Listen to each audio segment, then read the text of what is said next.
Sino naman yung kausap mo? Bago na naman. Siyempre, kailan ba naman ako umulit sa ka-talking stage ko? Boring naman kung ganon. Alam mo ikaw, kababae mong tao para kang nagpapalit ng damit sa dami na nakakausap mo. Hayaan mo na lang kasi ako. Dito ako masaya eh. Tsaka, nakakabigat ba sa buhay mo yung ginagawa ko? Hindi naman, 'di ba? Hindi nga, pero nag-aalala ako sa iyo, Crisel. Babae ka pa rin tsaka hindi mo naman talaga kilala yung mga nakakausap mo. Paano kung masamang tao na pala yung nakakausap mo? Dinadaan ka lang sa pambobola. Ayoko lang naman na mapahamak ka. Alam mo, Onad, wala ka lang girlfriend at hindi ka in love ngayon kaya hindi mo ako magets. Kahit di ako ma-in love, alam kong mali ang ginagawa mo. Lahat na lang ng magugustuhan mo, chinachat mo. Pag nagkakagustuhan kayo, kikitain mo tapos. Yun yung exciting part! Ano ka ba? Huwag kang ano dyan, Onad. Di ka ba nagkakasakit din sa ginagawa mo? Ilan na ba body count mo? Hoy! Masyado namang personal yung tanong mo.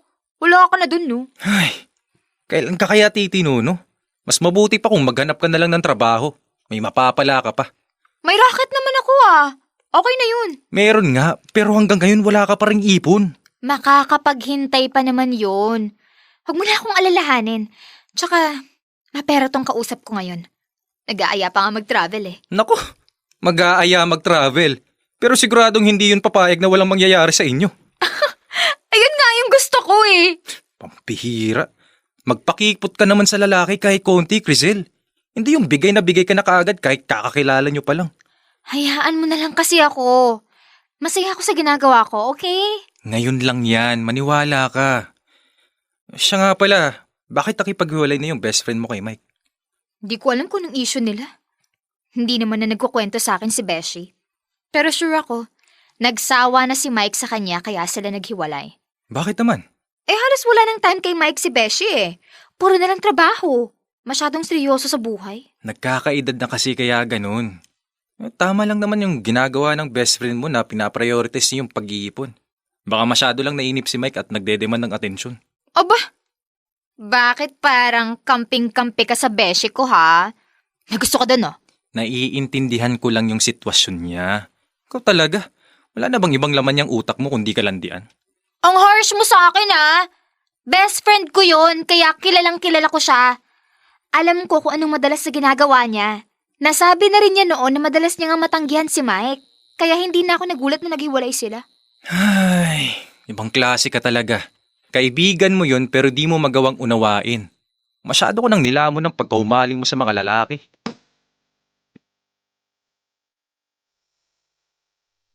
Dear love, ako si Crisel. 30 years old. Taga Nueva Ecija. May mga magulang pa naman ako pero di nila ako gusto makasama sa bahay dahil pinagchichismisan sila ng mga kapitbahay kapag nakikitang iba-iba yung mga lalaking kasama ko. Nadadamay daw sila sa kalandian ko. Kaya naman napilitan akong bumukod. Nakikitira ako sa pinsan kong si Onad. Di ako tumatagal sa trabaho kasi lagi akong nahuhuli ng amo ko na nakikipaglandian. Kaya nagmamanicure and pedicure na lang ako. Maganda rin. Walang amo eh.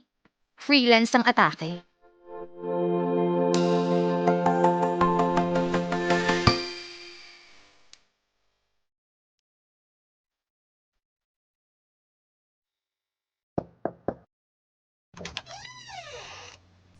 Buti naman nakarating ka. Bakit naman hindi? Malapit lang naman tong unit mo. Upo ka. Salamat. Laki rin pala neto, no? Tapos mag-isa ka lang? Magkano monthly mo dito? Wag mo nang itanong. Di naman ikaw yung magbabayad eh. Hoy Mike, nagtatanong lang ako. Wala namang masama ron. Alam ko. Pero hindi naman kita pinapunta rito para pag-usapan natin yung tungkol sa renta. Kaya kita inimbitahan dito kasi umaasa ako na baka pwede nating dugtungan yung mga pinag-usapan natin sa chat at video calls.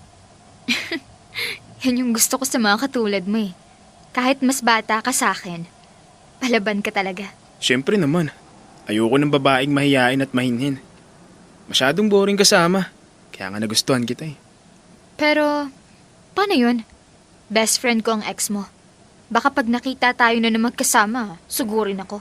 Tapos na kami kaya hindi mangyayari yon. Tsaka pareho naman kaming nagdesisyon na maghiwalay. Ba't ba kasi kayo naghiwalay? Parang biglaan naman. Hindi yung biglaan. Wala na kasi siyang oras para sa akin kaya madalas na kaming magkatampuhan. Tapos alam naman niyang sexually active ako pero lagi niya akong tinatanggihan. Kaya ayun, naumay ako. Ibig sabihin, ikaw mismo nakipaghiwalay sa kanya? Ganun na nga. Pero pumayag din naman siya. Kaya ako nasabi na mutual yung paghihiwalay namin. Tama lang yun. Di naman kasi kayo bagay. Buti nga ikaw. Kahit mas matanda ka sa kanya, hindi ka nakakabor kausap. Marami ka ring oras para sa akin. Ganun talaga. Marunong kasi ako magpahalaga sa mga taong mahal ko. Wow, ibig sabihin, mahal mo na ako agad? Parang ganun na nga. Bilis ah. Wala naman akong hihintayin so, bakit ko babagalan, di ba? kung gusto mo, dito na ka magstay sa unit mo para mas madalas tayong magkasama. Bakit? Gusto mo ba dito? Oo, sana. Teka lang, pag nagstay ka na rito, ibig sabihin nun, nagli-live-in na tayo. Ang bilis naman ata, di pa nga kita girlfriend eh. Ano ka ba? Di naman ako permanenteng titira dito, no? Dito lang ako, hanggat gusto nating magsama. Pag nagkasawaan na, edi babalik na ako sa bahay ni Onad. Ibang klase ka talaga, walang paligoy-ligoy ah. Hindi ko ugaling magpaligoy-ligoy, Mike. Pag gusto ko, sinasabi ko kaagad para hindi na tayo magsayang ng oras. Game ka naman sa ganitong klase ng relasyon, di ba? Bata ka pa, at alam kong nag-e-explore ka pa. Pwede ako maging part nun. Hanggat gusto mo. Lahat nakadepende sa'yo. Wala akong pakialam kung hanggang kailan. Basta mula ngayon, sayong-sayo na ako. Yan ang gusto ko sa'yo. Sige, payag ako na dito ka muna. Pero pag ayawan ha, alis ka na ha, naintindihan mo? Yes, boss.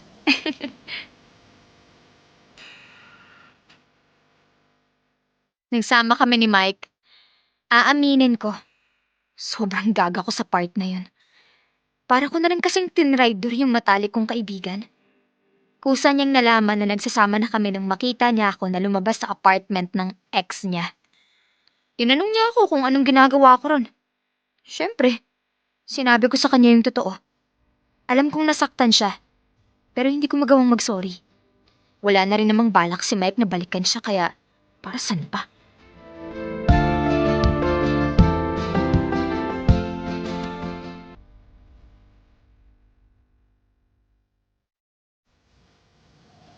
Anong sinabi mo? Bingi ka na ba? Sabi ko, mag-impake ka na ng mga gamit mo. Ang linaw-linaw ng pagkakasabi ko. Oo, narinig ko. Pero bakit? May nagawa ba ako para palayasin mo ng ganun-ganun na lang? Wala. Pero malinaw naman sa'yo sa simula pa lang kung anong klaseng relasyon yung meron tayo, di ba? Teka lang naman, Mike. Magti 3 weeks pa lang tayo ah. Kayo nga ng best friend ko. Taon yung inabot tapos nag-live-in din kayo. Bakit ako wala pang isang buwan pinapalayas mo na? Yan ang hirap sa'yo eh. Nakalimot ka sa usapan. Di ba sinabi ko naman sa'yo noon na pag nagkasawa na tayo, ayawan na. Saang part doon yung di mo naintindihan? Bakit? Sawa ka na ba? Di pa ba obvious?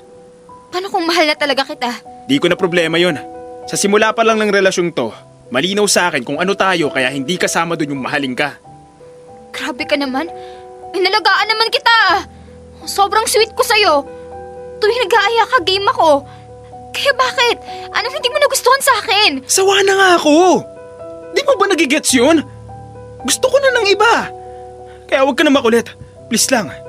Umalis ka na. Hindi ako aalis dito. Please naman, Mike. Pag-usapan naman natin to.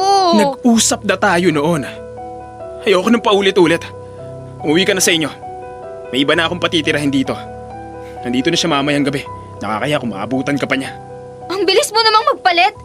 Ni hindi mo mula ako kinausap bago mo inilabas yung ibang mga gamit ko? Bakit pa? Ako naman nakatira dito. Ako nagbabayad ng renta. Ikaw, ano ba ang bag mo? Wala ka namang ibang ginawa kundi humilata lang dito maghapon kaya nakakawalang gana kang kasama. Ang dating, parang ako na yung bumubuhay sa'yo. Hindi ba dapat lang na gumastos ka para sa ating dalawa? Ikaw yung lalaki. Eh ikaw, wala ka nang gagawin dahil babae ka. Ano bang akala mo sa sarili mo, Trophy? Kayang-kaya ko humanap ng ibang babae na mas matinu kasama. Bata pa ako at may itsura, kaya hindi mahirap yun. Kala ko pa naman magle-level up pa yung meron tayong dalawa. Hanggang dyan lang para talaga yung kaya mo? Bakit? Ano bang inaasahan mo? Mapupul ako sa'yo at magiging tayo. Imagination mo palang limitado eh. Grabe ka. Nagagawa mo pa akong tawanan ngayon? Ibig sabihin pala, hindi man lang ako nagkaroon ng kahit konting halaga sa'yo. Pero bakit yung best friend ko? Nagawa mo naman siyang mahalan ah. Tanga ka ba? Siyempre minahal ko yun. Niligawan ko nga eh. Ibig sabihin, nag-effort ako para maging kami talaga. Eh ikaw, katawan lang naman habol natin sa isa't isa. Yun lang. At wala nang iba kaya itigil mo na yung pantasya mo.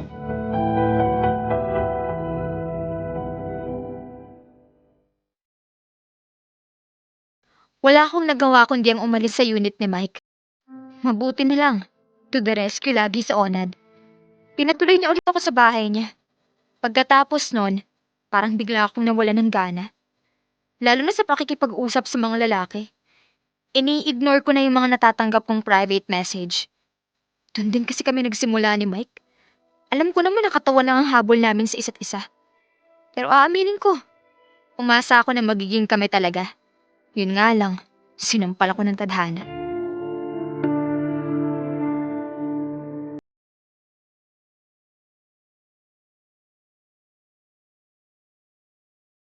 O bakit tulala ka dyan?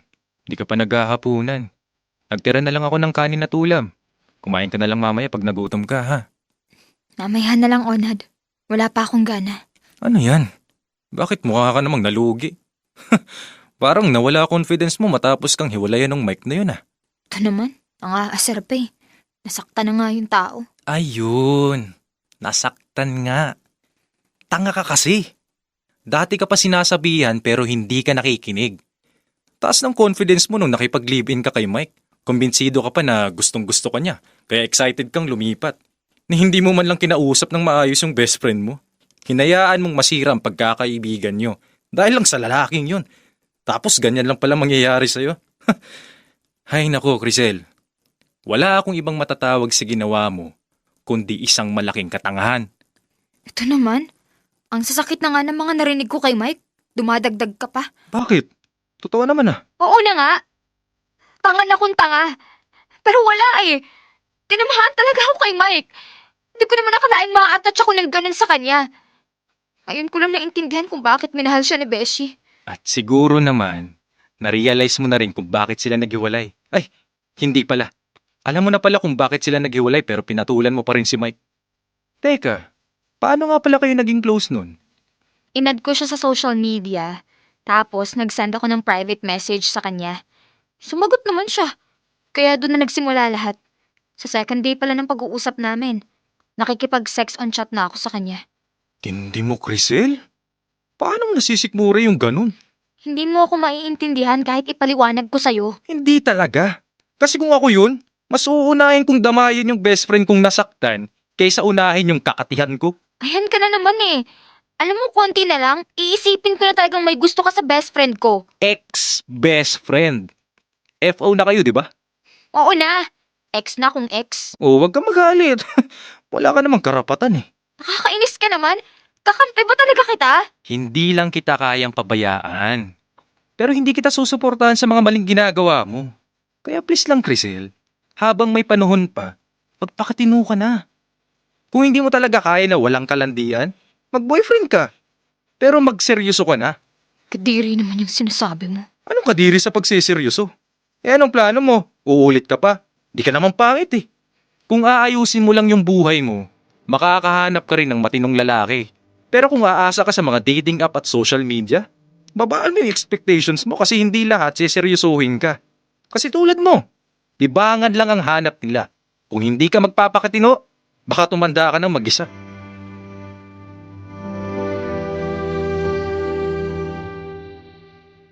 Dear love, tinamaan na ako sa mga sinabi ni Onad. Nasanay ako na gawin ang gusto ko kahit pa makasakit ako ng tao. Kaya sinunod ko yung mga payo sa akin ng pinsan ko. Nagpaka-busy na lang ako sa trabaho at hindi na nakipaglandian pa. Sa ngayon, single pa rin ako. Pero choice ko. Natuto na kasi ako sa mga naging pagkakamali ko. Mahirap makontento sa panandali ang relasyon. Pag nakasanayan mo na, parang palagi ka nang naghahanap ng kasunod. Mahihirapan kang mag-invest ng emosyon Kasi mawawala rin naman yun. Mas mabuti pa rin talaga yung seryosong relasyon. Dahil alam mong may direksyon at hindi parang basura na madali lang itapon.